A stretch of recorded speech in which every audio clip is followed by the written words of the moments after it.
नमस्कार दोस्तों। तो हम घटना चक्र दृष्टि के वार्षिकी का करंट अफेयर का फास्ट रिवीजन कर रहे थे और अंतर्राष्ट्रीय परिदृश्य के अंतर्गत ये सेक्शन सी है जिसमें अंतर्राष्ट्रीय सम्मेलन से संबंधित न्यूज को इकट्ठा किया गया है। देखते हैं कहाँ से क्वेश्चन बनने की संभावना है। तो सबसे पहला 21वां एससीओ शिखर सम्मेलन। तो 17 सितंबर 2021 को संघाई सहयोग संगठन, जिसको एससीओ भी कहते हैं, के राष्ट्राध्यक्षों की परिषद की 21वीं बैठक दुशान्बे ताजिकिस्तान में हाइब्रिड प्रारूप में आयोजित हुई है। तो बस ये बात ध्यान रखना है कि 21वां बैठक हुआ है और ये हाइब्रिड प्रारूप में होने वाला शायद पहला बैठक है। और कहाँ हुआ है? दुशान्बे ताजिकिस्तान में हुआ है। तो क्वेश्चन यहीं से बनेगा। एससीओ की जो बैठक हुई है वो दुशान्बे में हुई है, जो ताजिकिस्तान की राजधानी है। नेक्स्ट, इस बैठक की अध्यक्षता ताजिकिस्तान के राष्ट्रपति इमोमाली रहमान ने की। प्रधानमंत्री नरेंद्र मोदी ने वीडियो लिंक के माध्यम से इस शिखर सम्मेलन को संबोधित किया। इस शिखर सम्मेलन में दुशान्बे में भारत का प्रतिनिधित्व व्यक्तिगत रूप से विदेश मंत्री एस जयशंकर ने किया है। तो ये खास बात था। नेक्स्ट, एससीओ शिखर सम्मेलन के दौरान एससीओ और सामूहिक सुरक्षा संधि, जिसको क्या कहते हैं अंग्रेजी में सीएसटीओ यानी कलेक्टिव सिक्योरिटी ट्रीटी ऑर्गेनाइजेशन, के मध्य अफगानिस्तान पर एक आउटरीच सत्र आयोजित हुआ है। प्रधानमंत्री नरेंद्र मोदी ने वीडियो संदेश के माध्यम से आउटरीच सत्र में भाग लिया। यह हाइब्रिड प्रारूप में आयोजित होने वाला पहला एससीओ शिखर सम्मेलन है। तो क्वेश्चन यहाँ से बन सकता है कि पहला हाइब्रिड रूप में ये आयोजित होने वाला एससीओ शिखर सम्मेलन कहाँ आयोजित हुआ था? तो दुशान्बे में आयोजित हुआ था, ताजिकिस्तान की राजधानी में। नेक्स्ट, साथ ही यह चौथा ऐसा एससीओ शिखर सम्मेलन है जिसमें भारत ने एससीओ के पूर्णकालिक सदस्य के रूप में भाग लिया। ज्ञातव्य है कि 9 जून 2017 को कजाकिस्तान के अस्ताना में, जिसका नाम अब नूर सुल्तान है, में आयोजित एससीओ शिखर सम्मेलन में भारत एवं पाकिस्तान आधिकारिक रूप से एससीओ के पूर्णकालिक सदस्य बने थे। तो भारत और पाकिस्तान दोनों एक साथ एससीओ के पूर्णकालिक सदस्य बने हैं। और कहाँ बने हैं? नूर सुल्तान में। उस समय इसका नाम अस्ताना था। ठीक है। नेक्स्ट क्या है? 21वें एससीओ शिखर सम्मेलन के अंत में 8 पूर्णकालिक सदस्य, यानी कि एससीओ के कितने पूर्णकालिक सदस्य हैं? तो 8 हैं। तो 8 पूर्णकालिक सदस्य के देश के नेताओं ने ईरान को एससीओ की स्थायी सदस्यता प्रदान करने पर सहमति व्यक्त की है और संबंधित दस्तावेजों पर हस्ताक्षर किए हैं। तो अगर क्वेश्चन आ जाए कि हाल ही में किस देश को एससीओ में अस्थायी सदस्यता प्रदान करने की घोषणा की है, तो ईरान के बारे में ये न्यूज है। नेक्स्ट, इस प्रकार एससीओ में ईरान को अस्थायी सदस्यता प्रदान करने की विधिक, तकनीकी और प्रशासनिक प्रक्रिया प्रारंभ हो गई। उल्लेखनीय है कि वर्तमान में ईरान को एससीओ में पर्यवेक्षक यानी ऑब्जर्वर का दर्जा प्राप्त है। अभी ऑब्जर्वर का दर्जा प्राप्त है। नेक्स्ट, वर्तमान में एससीओ के 8 पूर्णकालिक सदस्य हैं और 8 के नाम क्या क्या है मैं पढ़ देता हूँ। भारत, कजाकिस्तान, चीन, किर्गिस्तान, रूस, पाकिस्तान, ताजिकिस्तान, उज्बेकिस्तान। एक बार फिर से बोल देता हूँ। भारत, कजाकिस्तान, चीन, किर्गिस्तान, रूस, पाकिस्तान, ताजिकिस्तान, उज्बेकिस्तान, ये सब सारे हैं। वर्तमान में एससीओ के 4 पर्यवेक्षक देश हैं। एक अफगानिस्तान, फिर बेलारूस, फिर ईरान, फिर मंगोलिया। ये 4 हैं। और वर्तमान में एससीओ के 6 वार्ताकार भागीदार भी हैं, यानी डायलॉग पार्टनर जिसको कहते हैं। तो ये कौन कौन है 6 वार्ताकार? तो अजरबैजान, अर्मेनिया, कंबोडिया, नेपाल, तुर्की तथा श्रीलंका। उल्लेखनीय है कि यह शिखर सम्मेलन संघाई सहयोग संगठन की स्थापना की 20वीं वर्षगांठ के अवसर पर आयोजित हुआ है। तो ये समाप्त हो गया। नेक्स्ट, 13वां ब्रिक्स शिखर सम्मेलन। तो भारत की अध्यक्षता में 13वें ब्रिक्स शिखर सम्मेलन का आयोजन हुआ है। वर्चुअल प्रारूप में आयोजित होने वाले इस शिखर सम्मेलन की अध्यक्षता भारत के प्रधानमंत्री नरेंद्र मोदी ने किया। वर्ष 2012-2016 के बाद यह तीसरा अवसर है जब ब्रिक्स शिखर सम्मेलन की मेजबानी भारत कर रहा है। तो अब तक 3 ब्रिक्स शिखर सम्मेलन की मेजबानी भारत ने कर लिया है। दूसरा अवसर था जब प्रधानमंत्री नरेंद्र मोदी ने ब्रिक्स शिखर सम्मेलन की अध्यक्षता की है। तो 2 बार अकेले प्रधानमंत्री ने अध्यक्षता की और भारत में कुल मिलाकर 3 बार ब्रिक्स का शिखर सम्मेलन हुआ है। इसके पूर्व वर्ष 2016 में गोवा में आयोजित ब्रिक्स शिखर सम्मेलन की अध्यक्षता की थी। अच्छा, नेक्स्ट क्या है? 13वें ब्रिक्स शिखर सम्मेलन का केंद्रीय विषय ब्रिक्स @15 निरंतरता, समेकन और आम सहमति के लिए अंतर ब्रिक्स सहयोग, यानी intra BRICS cooperation for continuity, consolidation and consensus था। उल्लेखनीय है कि वर्ष 2021 में भारत ब्रिक्स का अध्यक्ष है और इस वर्ष ब्रिक्स की स्थापना की 15वीं वर्षगांठ भी है, जिसे 13वें शिखर सम्मेलन के केंद्रीय विषय में भी दर्शाया गया है। 13वें ब्रिक्स शिखर सम्मेलन में प्रधानमंत्री नरेंद्र मोदी के साथ साथ अन्य सभी ब्रिक्स नेता यथा ब्राजील के राष्ट्रपति जैर बोल्सोनारो, रूसी राष्ट्रपति व्लादिमीर पुतिन, चीन के राष्ट्रपति शी जिनपिंग तथा दक्षिण अफ्रीका के राष्ट्रपति सिरिल रामफोसा शामिल हुए। अपनी अध्यक्षता में भारत ने प्राथमिकता के 4 क्षेत्रों को रेखांकित किया है। बहुस्तरीय प्रणाली, जिसको अंग्रेजी में मल्टीलेटरल सिस्टम कहते हैं, आतंकवाद का विरोध, सतत विकास लक्ष्यों की प्राप्ति के लिए डिजिटल एवं प्रौद्योगिकी उपायों को अपनाना और लोगों के मध्य मेल मिलाप बढ़ाना। 13वें ब्रिक्स शिखर सम्मेलन के समापन पर नेताओं ने नई दिल्ली घोषणा पत्र को संयुक्त रूप से स्वीकार किया। उल्लेखनीय है कि भारत द्वारा ब्रिक्स की अध्यक्षता के तहत 18 अगस्त 2021 को ब्रिक्स देशों की अंतरिक्ष एजेंसियों के प्रमुखों ने सुदूर संवेदन उपग्रह आंकड़ों को साझा करने में सहयोग के लिए एक समझौता हस्ताक्षरित किया था। Next point, BRICS alliance on green tourism BRICS देशों की एक अन्य नई पहल है। ब्रिक्स कृषि अनुसंधान मंच ब्रिक्स देशों की एक और नई पहल है। 27 अगस्त 2021 को केंद्रीय कृषि एवं किसान कल्याण मंत्रालय ने भारत में तैयार एवं गठित ब्रिक्स कृषि अनुसंधान मंच के प्रचालन की घोषणा की। ब्रिक्स ARP विज्ञान केंद्रित कृषि के लिए एक वैश्विक मंच है जो सतत कृषि विकास को बढ़ावा देने के माध्यम से विश्व में भूख, अल्पोषण, गरीबी और असमानता के मुद्दों से निपटने में सहायक होगा। इसमें से जो मेन मुख्य फैक्ट था वो यही कि ये कितनी नंबर की, एक तरह से वर्षगांठ की 15वीं आयोजन थी शायद। 13वां ब्रिक्स शिखर सम्मेलन हुआ, भारत की अध्यक्षता में हुआ, पहला पॉइंट। दूसरा पॉइंट, इसकी मेजबानी भारत ने किया। और तीसरा पॉइंट ये था कि स्थापना के 15वीं वर्षगांठ पर यह आयोजन हुआ था। यही सब खास बातें हैं, और तो बाकी जो है सो है ही, हमेशा रहता है। नेक्स्ट, छठा पूर्वी आर्थिक मंच सम्मेलन 2021 क्या है? सितंबर 2021 के मध्य रूस के शहर Vladivostok for eastern federal university Ruskin island में छठे पूर्वी आर्थिक मंच के सम्मेलन का आयोजन किया गया। वर्ष 2015 में इस संस्था की स्थापना के बाद प्रति वर्ष इसका आयोजन व्लादिवोस्तोक में किया जाता है। तो ये व्लादिवोस्तोक में ही होता है हर साल। पूर्वी आर्थिक मंच की स्थापना रूस के सुदूर पूर्व के आर्थिक विकास के समर्थन करने और एशिया प्रशांत क्षेत्र में अंतर्राष्ट्रीय सहयोग का विस्तार करने हेतु रूसी संघ के राष्ट्रपति व्लादिमीर पुतिन के डिक्री द्वारा की गई थी। सम्मेलन में वार्ता के प्रमुख बिंदु नई अर्थव्यवस्था, क्या बदलता है और क्या वही रहता है, ये मतलब मुख्य विषय था, एक तरीके मुख्य बिंदु थे। The new economy, what changes and what stage the same. सुदूर पूर्व, नई चुनौतियों और अवसर, बदलती दुनिया में हमारी साझा जिम्मेदारी एवं पूर्वी आर्थिक मंच एवं युवा रहे। तो इस तरीके का ये विषय थे, मुख्य बिंदु थे। इस सम्मेलन का केंद्रीय विषय परिवर्तन के तहत दुनिया में सुदूर पूर्व के लिए अवसर था। नेक्स्ट पॉइंट, इस सम्मेलन में 25 देशों के राजनयिक प्रतिनिधियों ने भाग लिया। इसके अतिरिक्त सरकारी कर्मचारी, व्यापारिक समूह सहित 58 देशों के 4000 से ज़्यादा प्रतिनिधि शामिल हुए। इसमें दक्षिण कोरिया, जापान, भारत, चीन एवं कजाकिस्तान के सर्वाधिक प्रतिनिधि शामिल थे। इस सम्मेलन को 3 दिसंबर 2021 को प्रधानमंत्री नरेंद्र मोदी ने वीडियो कॉन्फ्रेंसिंग के माध्यम से संबोधित किया। नेक्स्ट क्या है? ध्यातव्य है कि वर्ष 2019 में हुए सम्मेलन में प्रधानमंत्री मोदी मुख्य अतिथि थे। भारत की तरफ से इस सम्मेलन में केंद्रीय पेट्रोलियम और प्राकृतिक गैस मंत्री हरदीप सिंह पुरी के नेतृत्व में एक भारतीय प्रतिनिधिमंडल ने भाग लिया। इस सम्मेलन में पहली बार GAIL India limited, oil India limited, Indian oil corporation limited और ONGC विदेश लिमिटेड के वरिष्ठ अधिकारियों ने भाग लिया। इस सम्मेलन में कुल 380 समझौतों पर हस्ताक्षर किए गए हैं, जिनका आर्थिक मूल्य 3.6 खरब रुपए हैं।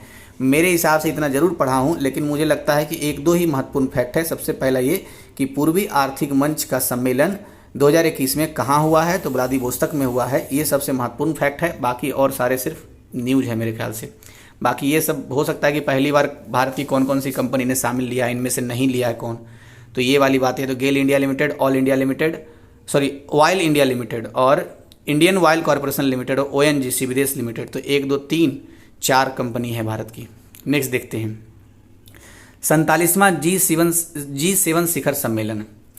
तो जून 2021 के मध्य यूके की अध्यक्षता में कॉर्नवाल 47वें G7 शिखर सम्मेलन का आयोजन किया गया। देखिए ये क्वेश्चन लगभग सभी टेस्ट सीरीज में थे कि G7 शिखर सम्मेलन का आयोजन कहाँ हुआ है, तो कॉर्नवाल में हुआ है। कॉर्नवाल एक शहर है यूके में, आप गूगल मैप में देखेंगे तो वहीं से आपको पता चल जाएगा जल्दी से। ज्ञातव्य है कि कॉर्नवाल इंग्लैंड के दक्षिण पश्चिम में स्थित एक क्षेत्र है। इस क्षेत्र को 6 सेल्टिक राष्ट्रों में से एक के रूप में मान्यता प्राप्त है। ये जो कॉर्नवाल है सेल्टिक कंट्री में से एक है और सेल्टिक कंट्रियों की संख्या 6 है। नेक्स्ट, इस शिखर सम्मेलन का मुख्य विषय बिल्ड बैंक बेटर है। कर्नवाल में आयोजित G7 शिखर सम्मेलन को ISO 20121 प्रमाणन यानी ISO 20121 सर्टिफिकेशन प्रदान किया गया है। तो ये यहाँ से स्टेटमेंट बन सकता है, कौन सही कौन गलत में से 1 2 3 वाला जो स्टेटमेंट बनता है वो। तो कर्नवाल का जो G7 का शिखर सम्मेलन हुआ कर्नवाल में, तो उसको कौन सा प्रमाण दिया गया है? ISO 20121। नेक्स्ट क्या है? इस शिखर सम्मेलन में यूके ने यानी यूनाइटेड किंगडम ने भारत, ऑस्ट्रेलिया, दक्षिण कोरिया तथा दक्षिण अफ्रीका को मेहमान देश के रूप में आमंत्रित किया था। शिखर सम्मेलन के दौरान G7 देशों ने विकासशील देशों को कोविड-19 टीकों की 870 मिलियन अतिरिक्त खुराकें प्रदान करने हेतु प्रतिबद्धता व्यक्त की है।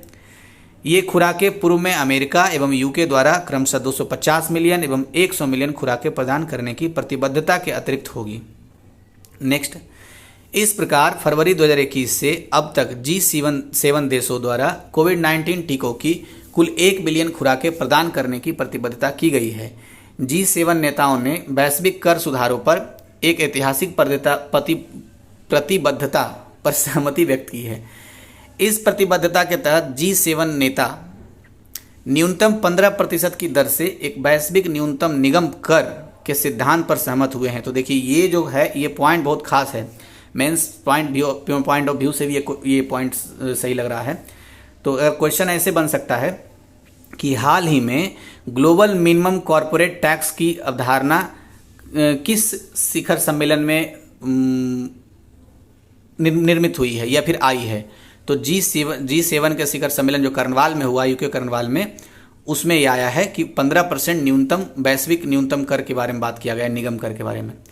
नेक्स्ट, बहुराष्ट्रीय कंपनियां प्रत्येक देश को जहां वे अपना व्यापार संचालित करती है न्यूनतम 15% की दर से कर का भुगतान करेगी।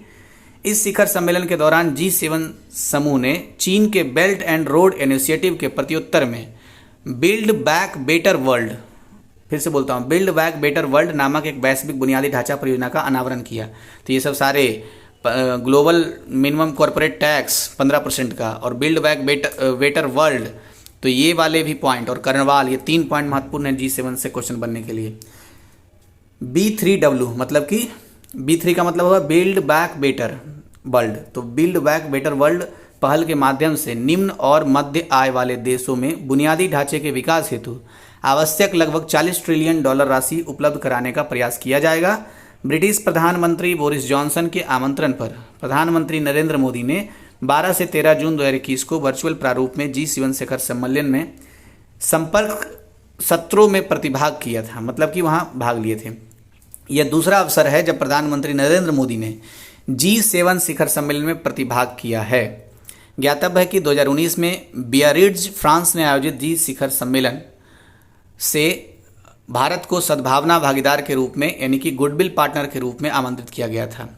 तो बस यही खास बात वही 2-3 था। एक तो ये कि बिल्ड बेटर वाला जो बात है, बिल्ड बैक बेटर वर्ल्ड और कर्नवाल, और फिर ये अच्छा बिल्ड बैक बेटर वर्ल्ड किसको काउंटर करेगा? चीन के जो बेल्ट एंड रोड इनिशिएटिव है उसको काउंट करेगा।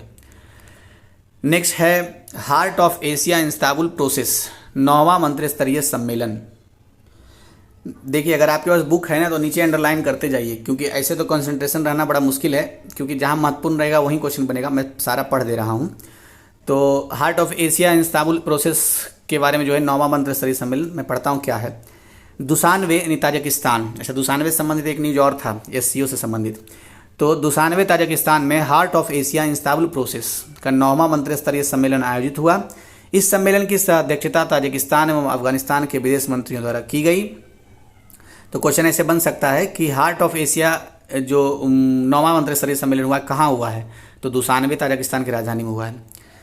उल्लेखनीय है कि heart of Asia Istanbul process Afghanistan एवं तुर्की की क्षेत्रीय पहल है, जिसे 2 नवंबर 2011 को इस्तांबुल में लॉन्च किया गया था। नेक्स्ट, इसका ध्येय वाक्य यानी कि मोटो क्षेत्रीय सुरक्षा पर इस्तांबुल प्रक्रिया और सुरक्षित एवं स्थिर अफगानिस्तान हेतु सहयोग है। Heart of Asia Istanbul process का उद्देश्य भारत सहित 15 क्षेत्रीय भागीदार देशों के मध्य क्षेत्रीय सहयोग के माध्यम से अफगानिस्तान एवं उसके आसपास के क्षेत्र में शांति, सुरक्षा, स्थायित्व और समृद्धि को बढ़ावा देना है। नेक्स्ट, 4 दिसंबर 2016 को अमृतसर में heart of Asia Istanbul process के 6ठे मंत्रिस्तरीय सम्मेलन का आयोजन किया गया था। तो 6ठा हुआ था अमृतसर में। नेक्स्ट, उल्लेखनीय है कि 10वें मंत्रिस्तरीय सम्मेलन का आयोजन वर्ष 2022 में अफगानिस्तान में प्रस्तावित है। तो ऐसा पूछ सकता है कि हार्ट ऑफ एशिया का 10वां मंत्रिस्तरीय सम्मेलन कहाँ होगा, तो अफगानिस्तान में होगा। कब? 2022 में। क्वाड नेताओं का पहला शिखर सम्मेलन, तो मार्च 2021 को क्वाड नेताओं के पहले शिखर सम्मेलन का आयोजन वर्चुअल माध्यम से हुआ। अच्छा, क्वाड में कौन कौन से देश शामिल हैं? तो जय ऑस्ट्रेलिया ऐसे करके एक कोड था। जे से जापान, आई से इंडिया, ए से अमेरिका और ऑस्ट्रेलिया तो है ही। तो 4 देश हैं क्वाड में शामिल। इस शिखर सम्मेलन में, अच्छा ये पहला वर्चुअल सम्मेलन हुआ है, तो ये भी बात याद रखना है। इस शिखर सम्मेलन में प्रधानमंत्री नरेंद्र मोदी के अतिरिक्त ऑस्ट्रेलियाई प्रधानमंत्री स्कॉट मॉरिसन, जापान के प्रधानमंत्री योशिहिदे सुगा और अमेरिका के राष्ट्रपति जो बाइडेन शामिल हुए। अच्छा, एक चीज़ याद आ रहा है, merit of the legion award दिया था अमेरिकी के राष्ट्रपति, जो पूर्व राष्ट्रपति थे, क्या नाम था उनका, जो बाइडेन से पहले, तो उन्होंने, डोनाल्ड ट्रंप, उन्होंने दिया था मेरिट ऑफ लीजन अवार्ड। तो ये तीनों नेताओं को दिया था, नरेंद्र मोदी और स्कॉट मॉरिसन और जापान के पूर्व प्रधानमंत्री, अभी तो नए बन गए हैं योशिहिदे सुगा, इन शिंजो आबे थे, उनको दिया गया था, तीनों को मिला करके। तो ये फैक्ट भी है जिससे क्वेश्चन बने हैं। अच्छा, पद्म विभूषण भारत सरकार ने दिया है शिंजो आबे को, ये जापान के पूर्व प्रधानमंत्री जो थे। तो नेक्स्ट, अच्छा जो बाइडेन से याद आया, 46वें राष्ट्रपति हैं और अमेरिका के राष्ट्रपति के इतिहास में सबसे उम्रदराज राष्ट्रपति हैं। नेक्स्ट पॉइंट है, इस शिखर सम्मेलन के उपरांत the spirit of the quad शीर्षक से एक संयुक्त वक्तव्य जारी किया गया। इस शिखर सम्मेलन के दौरान क्वाड नेताओं द्वारा द क्वाड वैक्सीन पार्टनरशिप की घोषणा की गई है। नेक्स्ट, इस पहल का उद्देश्य वर्ष 2022 तक दक्षिण पूर्व एशियाई देशों को कोविड-19 टीकों की 1 बिलियन खुराकें उपलब्ध कराना है। नेक्स्ट, 24 सितंबर 2021 को वाशिंगटन डीसी अमेरिका में अमेरिकी राष्ट्रपति जो बाइडेन की मेजबानी में व्यक्तिगत उपस्थिति वाले पहले क्वाड शिखर सम्मेलन का आयोजन किया गया। उल्लेखनीय है कि क्वाड समूह को आधिकारिक रूप से चतुर्भुज सुरक्षा संवाद नाम से भी जाना जाता है। नेक्स्ट, इस समूह में शामिल 4 देश हैं, अमेरिका, ऑस्ट्रेलिया, भारत एवं जापान। तो पहले ही बता दिया था। अब नेक्स्ट पॉइंट है, विश्व सतत विकास शिखर सम्मेलन। फरवरी 2021 के मध्य ऑनलाइन माध्यम से विश्व सतत विकास शिखर सम्मेलन 2021 का आयोजन संपन्न हुआ। इस शिखर सम्मेलन का 20वां संस्करण था। अच्छा, ये 20वां संस्करण था शिखर सम्मेलन का। नेक्स्ट, इस शिखर सम्मेलन का केंद्रीय विषय हमारे साझा भविष्य को पुनर्परिभाषित करना और फिर क्या है, सबके लिए सुरक्षित एवं संरक्षित वातावरण, मतलब redefining our common future, safe and secure environment for all. ये इसका क्या था, मुख्य केंद्रीय विषय था। किस चीज़ का? विश्व सतत विकास शिखर सम्मेलन का। नेक्स्ट है, 10 फरवरी 2021 को प्रधानमंत्री नरेंद्र मोदी ने इस शिखर सम्मेलन का उद्घाटन किया। नेक्स्ट पॉइंट है, पहली बार इस शिखर सम्मेलन का आयोजन पूरी तरह डिजिटल प्लेटफॉर्म पर किया गया है। विश्व सतत विकास शिखर सम्मेलन टेरी यानी कि the energy and resource institute की एक वार्षिक ट्रैक 2 पहल है। विश्व सतत विकास शिखर सम्मेलन के आयोजन की शुरुआत वर्ष 2021 में हुई थी। WSDS के 21वें संस्करण का आयोजन फरवरी 2022 के मध्य संपन्न हुआ। इस शिखर सम्मेलन का केंद्रीय विषय होगा एक लचीले ग्रह की ओर एक सतत एवं निष्पक्ष भविष्य को सुनिश्चित करना। तो ये सारी बातें हैं कुल मिलाकर के, इसमें ज़्यादा महत्वपूर्ण नहीं है, मामला मतलब पढ़ने के लिए ज़्यादा है और क्वेश्चन बनेंगे कम से। देखिए इसको ना बढ़ा के देख लीजिएगा और जो पॉइंट मतलब हाईलाइटेड हैं या फिर बोल्ड है उसको थोड़ा उस पर खाली गौर कीजिएगा बस, और ज़्यादा कुछ नहीं। चौथा वन प्लैनेट समिट अब खत्म ही होने वाला है। 11 जनवरी 2021 को हाइब्रिड प्रारूप यानी कि पेरिस में वैयक्तिक रूप से में साथ ही वीडियो कॉन्फ्रेंसिंग के माध्यम से नेताओं की भागीदारी। तो जैव विविधता पर चौथे वन प्लैनेट समिट का आयोजन किया गया है। कहाँ? पेरिस में। नेक्स्ट पॉइंट है, इस शिखर सम्मेलन का आयोजन फ्रांस द्वारा संयुक्त राष्ट्र संघ एवं विश्व बैंक के सहयोग से किया गया है। किसका? जैव विविधता पर चौथे वन प्लैनेट समिट का। इस शिखर सम्मेलन का मुख्य विषय क्या था? तो प्रकृति के लिए मिलकर कार्य करें, let's act together for nature. Next, ऐतिहासिक पेरिस समझौते के अंगीकृत होने के 2 वर्ष बाद 12 दिसंबर 2017 को पहले वन प्लैनेट समिट का आयोजन किया गया था। तो पहला वन प्लैनेट समिट का आयोजन कब किया गया था? 2017 में।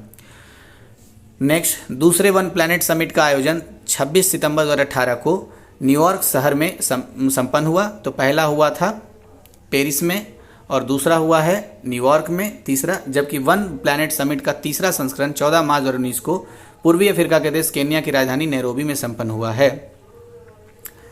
वन प्लैनेट शिखर सम्मेलन के दौरान स्थलीय एवं समुद्री पारिस्थितिकी तंत्र को संरक्षित करने से संबंधित 2 पहलों को लॉन्च किया गया है। ये 2 पहले निम्न हैं। High ambition coalition for nature and people, अंग्रेजी में वही लिखा हुआ है, high ambition coalition for nature and people. इस पहल को फ्रांस एवं कोस्टा रिका द्वारा लॉन्च किया गया है। कोस्टा रिका देश है। इस पहल के अंतर्गत शामिल देश वर्ष 2030 तक 30% स्थलीय एवं समुद्री परितंत्र के संरक्षण हेतु प्रतिबद्ध है, मतलब ये लक्ष्य है इसका। दूसरा, एग्जेम्पलरी मेडिटेरेनियन इन 2030। इसमें क्या है? इस नए गठबंधन को फ्रांस, स्पेन एवं मोनाको द्वारा लॉन्च किया गया है। इस गठबंधन की 4 प्रतिबद्धताएं निम्नवत है। संरक्षित क्षेत्रों के नेटवर्क का विकास, अत्यधिक मत्स्य ग्रहण की समाप्ति और समुद्री प्रदूषण से निपटान एवं एकल प्रयोग प्लास्टिक की समाप्ति। और लास्ट है समुद्री परिवहन का हरितन। तो देखिए, इससे एक क्वेश्चन महत्वपूर्ण बन रहा है। ये क्वेश्चन पूछ सकता है कि एग्जेम्पलरी मेडिटेरेनियन इन 2030 में कौन कौन से देश शामिल हैं। तो इसमें शामिल हैं 3 देश हैं, फ्रांस, स्पेन और मोनाको। मोनाको कौन सा देश है भाई? ये मोरक्को शायद होना चाहिए क्या? देख लीजिएगा, अगर कोई मोनाको है तो मुझे तो कन्फ्यूजन लग रहा है इसमें। फ्रांस, स्पेन और मोनाको लिखा हुआ, मुझे लग रहा है मोरक्को होना चाहिए। नेक्स्ट देखते हैं, शायद मेरी जानकारी में ना होगा, आप एक बार चेक जरूर कर लीजिएगा।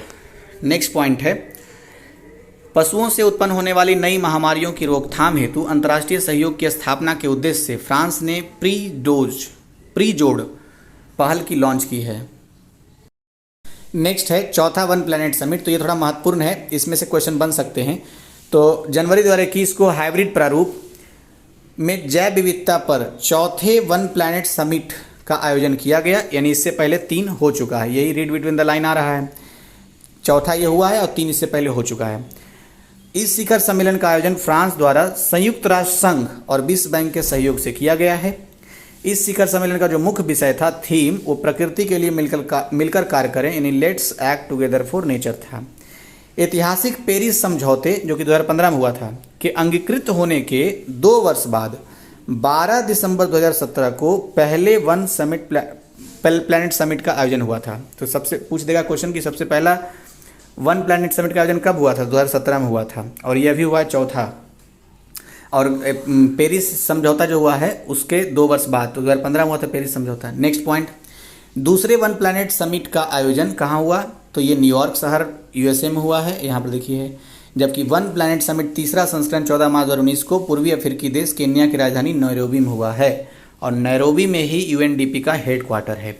वन प्लैनेट शिखर सम्मेलन के दौरान स्थलीय एवं समुद्री पारिस्थितिकी तंत्र को संरक्षित करने से संबंधित 2 पहलों को लॉन्च किया गया है। तो यहाँ से देखिए क्वेश्चन बनेगा कि वो 2 पहल कौन कौन से हैं। देखिए, पहला पहल कौन सा है? High ambition coalition for nature, ये वाला, and people. High ambition coalition for nature and people. इस पहल को फ्रांस एवं कोस्टा रिका द्वारा लॉन्च किया गया है। तो अगर क्वेश्चन ऐसे बन जाए कि वन प्लैनेट समिट के दौरान high ambition coalition for nature and people launch किया गया, इसमें कौन कौन देश शामिल हैं? तो फ्रांस और कोस्टा रिका, ठीक है। इससे ज़्यादा महत्वपूर्ण ये नेक्स्ट पॉइंट आएगा कि इस पहल के अंतर्गत शामिल देश में 2030 तक 30% स्थलीय और समुद्री परितंत्र के संरक्षण हेतु प्रतिबद्ध हैं। और इससे भी ज़्यादा महत्वपूर्ण पॉइंट क्या है? ये वाला पॉइंट, दूसरा जो है प्रतिबद्धता, एग्जेम्पलरी मेडिटेरेनियन इन 2030। तो इसमें पूछ सकता है कि एग्जेम्पलरी मेडिटेरेनियन इन 2030 में कौन कौन से देश शामिल हैं? तो इसमें 3 देश कुल मिलाकर के शामिल हैं। कौन कौन से देश हैं? ये देश हैं फ्रांस, स्पेन, मोनाको द्वारा लॉन्च किया गया है इसको, और ऊपर वाला जो था पहला उसको कोस्टा रिका और फ्रांस ने लॉन्च किया है। अच्छा, ये मोनाको है या मोरक्को है पता नहीं, थोड़ा देखिएगा। तो मोनाको देश मुझे याद नहीं आ रहा है कहीं पर है क्या। नेक्स्ट देखते हैं, इस गठबंधन की 4 प्रतिबद्धताएं हैं। संरक्षित क्षेत्रों के नेटवर्क का विकास, अत्यधिक मत्स्य ग्रहण की समाप्ति और समुद्री प्रदूषण से निपटना एवं एकल प्रयोग प्लास्टिक की समाप्ति। और लास्ट है समुद्री परिवहन का हरितन, यानी ग्रीनिंग करना उसका। पशुओं से उत्पन्न होने वाली नई महामारियों की रोकथाम हेतु अंतर्राष्ट्रीय सहयोग की स्थापना के उद्देश्य से फ्रांस ने प्री जोड़ पहल को लॉन्च किया है। ये प्री जोड़ का फुल फॉर्म क्या है? तो प्री जोड़ का फुल फॉर्म है प्रीवेंटिंग जूनोटिक डिजीज इमरजेंस, तो प्री जोड, ये याद रखना है। नेक्स्ट है तीसरी ISA सभा।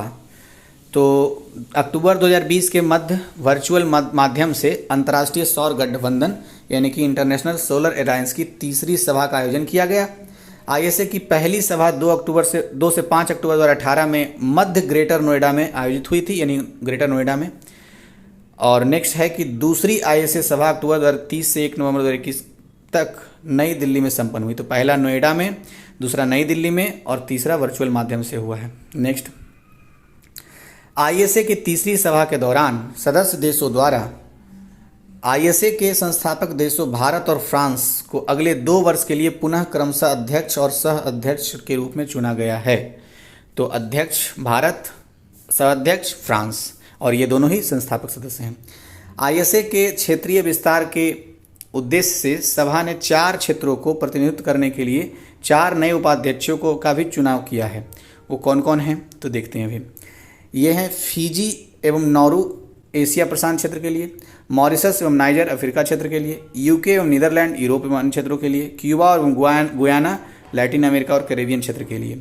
अब नेक्स्ट क्या है, ISA सभा द्वारा विश्व सौर बैंक की स्थापना के हेतु समर्थन व्यक्त किया गया है, मतलब विश्व सौर बैंक, वर्ल्ड सोलर बैंक खोला जाएगा। ISA ने वैश्विक कंसल्टेंसी अर्न्स्ट एंड यंग की साझेदारी में ease of doing solar report तैयार की है। नेक्स्ट, तीसरी, अच्छा ये क्वेश्चन यहाँ से बन सकता है कि ease of solar doing report ISA ने किस संस्था के साथ मिलकर के तैयार की है, तो Ernst and young in EY से साझेदारी करके। नेक्स्ट, तीसरी ISA सभा के दौरान पहली बार सौर क्षेत्र में कार्य करने वाले देशों के साथ साथ संस्थानों को भी पुरस्कारों से सम्मानित किया गया है। तो पहला बार देश के साथ संस्थान भी पुरस्कृत हुए हैं। नेक्स्ट, कर्नाटक सरकार द्वारा अधिकतम तैरती हुई सौर क्षमता से लैस देशों के लिए दिया जाने वाला विश्वेश्वरैया पुरस्कार क्रमशः एशिया प्रशांत क्षेत्र के लिए जापान को तथा यूरोप व अन्य क्षेत्रों के लिए नीदरलैंड को प्रदान किया गया है। तो ध्यान रखना है, यहाँ से क्वेश्चन बन सकता है कि कर्नाटक सरकार द्वारा अधिकतम तैरती हुई सौर ऊर्जा क्षमता यानी मैक्सिमम फ्लोटिंग कैपेसिटी के साथ से लैस देशों के लिए दिया जाने वाला विश्वेश्वरैया पुरस्कार किसको दिया गया है, तो एशिया प्रशांत क्षेत्र के लिए दिया गया जापान को और यूरोप व अन्य क्षेत्रों के लिए दिया गया नीदरलैंड को। तो ये 2 देश महत्वपूर्ण हैं, जापान और नीदरलैंड। नेक्स्ट, वैश्विक महामारी के मद्देनजर ISA ने सदस्य देशों में ISA केयर्स की स्थापना की है ताकि स्वास्थ्य क्षेत्र में सौर ऊर्जा की तैनाती की जा सके। 8 सितंबर 2020 को ISA भारत सरकार तथा विश्व बैंक के मध्य one sun one world one grid पहल को कार्यान्वित करने हेतु एक त्रिपक्षीय समझौता ज्ञापन पर हस्ताक्षर किया है। तो विश्व बैंक के साथ ये समझौता होने वाला है, मतलब हो गया है, शायद हस्ताक्षर तो हो ही गया। तो विश्व बैंक और भारत सरकार में one sun one world one grid याद रखना है। नेक्स्ट क्या है, one sun one world one grid पहल के कार्यान्वयन से संबंधित सभी गतिविधियों हेतु ISA एक नोडल एजेंसी के रूप में कार्य करेगा। तो क्वेश्चन ऐसे बन सकता है कि हाल ही में भारत सरकार ने विश्व बैंक के साथ मिलकर के त्रिपक्षीय समझौता ज्ञापन के तहत one sun one world one grid का पहल किया है। इसका नोडल एजेंसी कौन है, तो ISA इसकी नोडल एजेंसी है। लास्ट है नेक्स्ट, विश्व सौर प्रौद्योगिकी शिखर सम्मेलन। तो ये क्या है ये देखते हैं। विश्व सौर प्रौद्योगिकी शिखर सम्मेलन 8 सितंबर 2021 को अंतर्राष्ट्रीय सौर गठबंधन तथा फिक्की द्वारा पहला विश्व सौर प्रौद्योगिकी शिखर सम्मेलन वर्चुअल प्लेटफॉर्म पर आयोजित किया गया। नेक्स्ट, वर्ष 2019 में लिथियम आयन बैटरी की क्रांतिकारी खोज के लिए रसायन विज्ञान के क्षेत्र में नोबेल पुरस्कार से नवाजे गए doctor M Stanley Whittingham solar impulse foundations के अध्यक्ष बर्नार्ड पिक्कई ने भी इस वर्चुअल शिखर सम्मेलन में हिस्सा लेकर इसे गौरवान्वित किया। इस अवसर पर ISA का प्रौद्योगिकी जर्नल सोलर कंपास 360 भी लॉन्च किया गया है। तो उतना कोई महत्वपूर्ण नहीं बन रहा है इसमें विश्व सौर प्रौद्योगिकी शिखर सम्मेलन। तो इसमें ये बस सोलर कंपास 360 जर्नल एक लॉन्च किया गया है, बस इतना ही था। तो वीडियो कैसा लग रहा है आप जरूर सुझाव दीजिए, क्या सुधार की संभावना है वो भी बताइए। धन्यवाद।